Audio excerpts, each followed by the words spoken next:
One of the biggest misconceptions is that the estate must wait 4 months before selling the house. That's not true. I hear this from families constantly.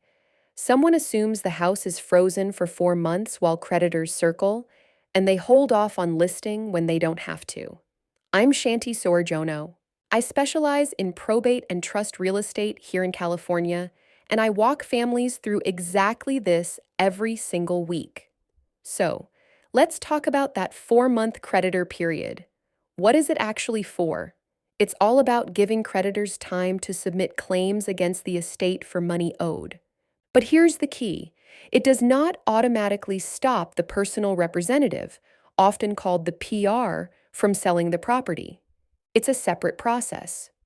Now, when does this clock start? It begins the moment the court issues letters testamentary or letters of administration, not on the date of death. That's a crucial distinction. Your loved one might pass in January, but if the court doesn't issue those letters until April, that's when the creditor period officially kicks off. How long do creditors have to file?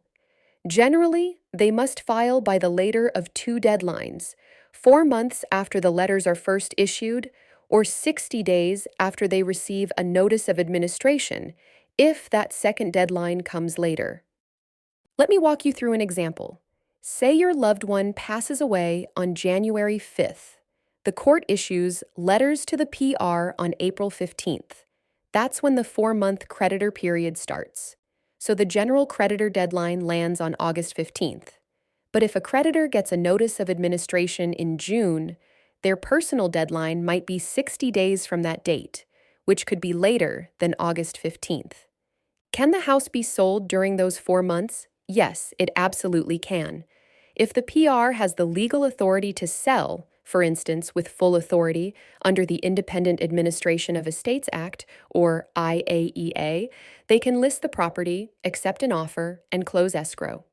But here's the catch: the sale proceeds remain in the estate until all valid debts, taxes, expenses, and probate costs are paid.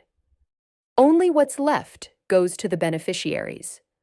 What if a creditor tries to file a claim after the 4 months are up? Usually, no. If they miss the deadline, their claim is generally barred. However, there are two exceptions. First, if the PR failed to properly notify a known or reasonably findable creditor. Second, if the creditor is a secured creditor, like a mortgage lender, whose lien remains attached to the property regardless of the deadline. Here is what I want you to remember: the clock for creditor claims starts when letters are issued, not at the time of death. The PR can sell the house during the creditor period if they have the proper authority. Beneficiaries don't see any sale proceeds until all debts and expenses are handled. And creditors generally can't file after the deadline unless an exception applies. Remember, the creditor period affects when debts get paid, not whether the house can be sold. A sale can close during that window, but the estate typically holds the proceeds until claims, taxes, and administration expenses are resolved. One more time, because it truly matters, this video is general information only. It is not legal, tax, or financial advice, and I am not an attorney or a CPA. Please speak with licensed professionals about your specific situation.